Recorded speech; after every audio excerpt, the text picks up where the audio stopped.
The moment in between a cancer diagnosis, getting the news that you have cancer, and making a decision what to do next can be a very scary place. I'm Kirstin Nussgruber from Kirstin'sCancerCare.com, and tonight I want to focus on that space and look at two important questions that you should definitely ask yourself so that you can make a decision that is best for you.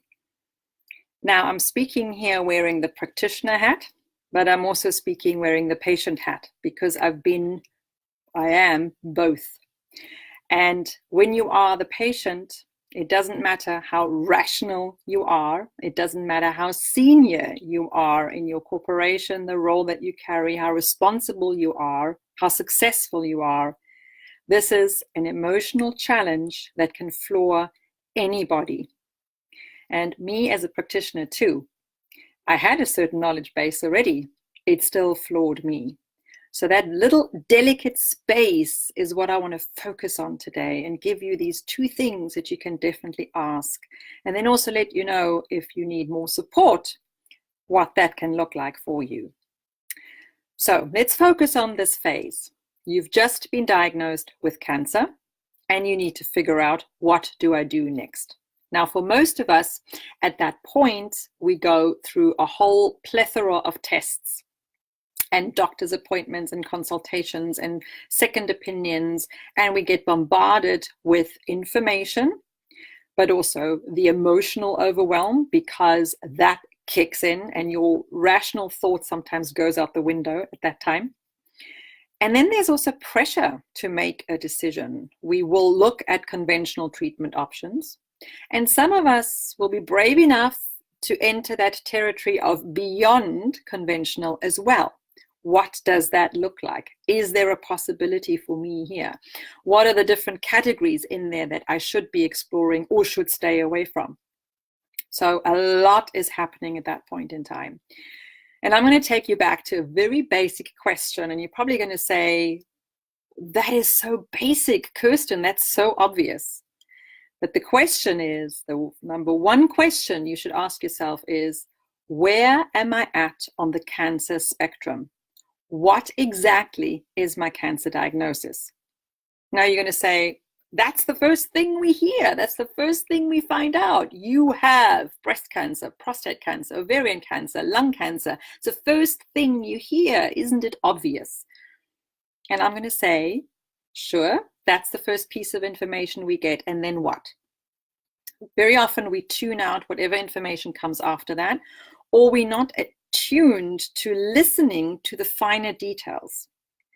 We start with Mr. or Mrs. Google, and we also start, most of us, if we are open about what's happening to us, if we feel comfortable with sharing that in our environment, we will then speak to other people who've been diagnosed, and they will come up with their own stories and say, so-and-so was diagnosed with your type of cancer. They did this type of treatment, or they did not do this type of treatment. They refused that. They died. They had a recurrence. They're fine. They're thriving. And what all of that usually ignores is, what exactly do you have? Because every single cancer is different. And we need to pay attention to those finer details of each cancer diagnosis to really, really have a solid grounding to understand what treatment path, what next path is best for me in this particular situation. You can have a room full of breast cancer patients, and every single breast cancer is different, has somewhat different markers. And that needs to be taken into consideration. At the most obvious, you will find that person is receiving a different chemotherapy cocktail than that person. Why is that person doing radiation? Why is that person not doing radiation? Why is she only getting 3 weeks of radiation? Why do I have to go for 7 weeks of radiation? So those are the finer differences there. But also for you, for yourself, so that you can make sense with the information that has been blasted at you, so that you can make this decision, and preferably fast, you need to know. So let's go to the most basic scenario and figure out, what type of cancer is it? What stage is it at? We hear that all the time, but what does that really mean? And the different paths that will open up for us in terms of what treatment should we do or should we not do. Then we compare ourselves again to others maybe in our community or amongst our friends or family. The staging makes a difference. We need to understand, is the cancer really still contained? Is it so-called non-invasive, so-called stage 0? Has it invaded, infiltrated? Then how far has it done that? Has it invaded our lymph nodes? If so, how many? Again, and that's like one differentiating factor with breast cancer patients that is almost always different. 5 lymph nodes, 9 lymph nodes, 20 lymph nodes. It makes a big difference when you're supposed to consider what form of treatment do I need to do. Then we also need to look at the actual tumor size, of course. We need to look at, I've mentioned that, the number of lymph nodes involved. We need to look at, has the cancer spread? That's generally stage 4. Has it spread to other organs and manifested there? Has it started growing elsewhere? Has it invaded other tissues? Again, that is just important information that we need to understand when we are then evaluating the information that is presented to us. And when we are sometimes told, we recommend the whole gamut, chemotherapy and radiation and hormone therapy, and maybe even a clinical trial.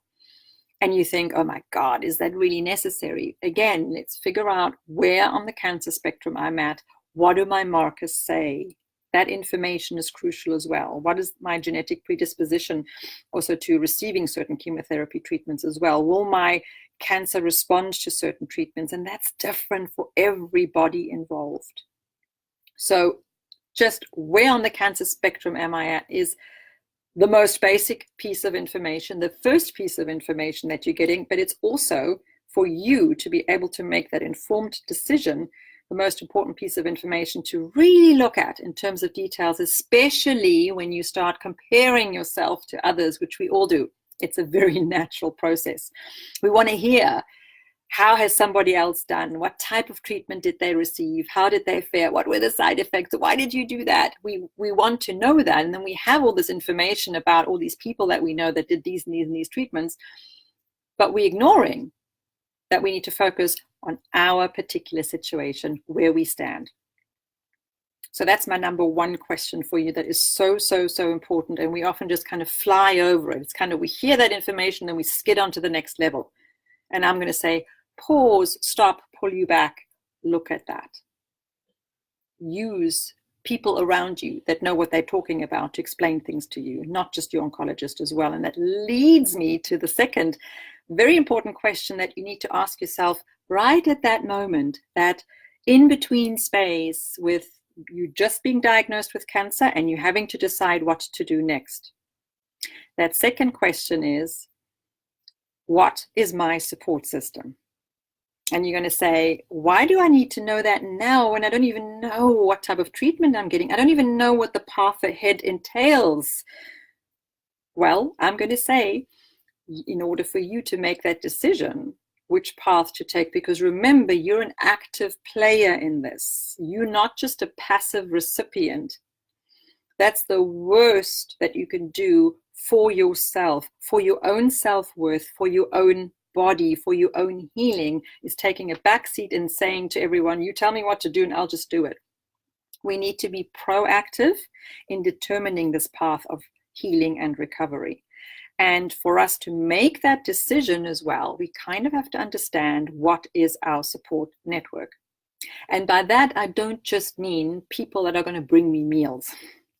Let's look at different categories here. So the one category is the disease-specific category, and that will be your oncologist, your radiologist, it will be your cancer center. It will be the support structure that is directly involved with the diagnosis and the immediate treatment of your cancer. Then we have the health-specific support structure as well, because we're still a human being, we're still alive, we're still thriving. Many of us that get diagnosed with cancer actually feel pretty strong. That's why often the diagnosis comes as such a shock, isn't it? But even so, we are still needing to support everything else that is healthy about us. Now, who would that be? That's where I delve into the world of integrative or complementary support. Now we get integrative oncologists. They are becoming more numerous. They are present in some of the bigger cancer centers as well. Sometimes they have long waiting lists, but they look at all of you and they take a much larger section of you into account. And then we have a really large base too of other integrative oncologists in the naturopathic doctor world, with cancer nutrition experts like myself. We can offer that health support side of you that helps you cope with certain treatments, that helps put you back on your feet, that addresses certain other imbalances that you might have. And that involves that you look beyond your immediate disease-specific or cancer treatment center-specific support, and you incorporate, well, who else do I need on my team that is treating me, that is supporting me with this? And that can include nutritional support. It can include side effect control. It can include energy healing. There are energy healing modalities that help you really calm down and take away some of that stress and anxiety surrounding treatments. So all of that, or muscle therapy, massage therapy, if you might be in physical pain trying to recover from surgery.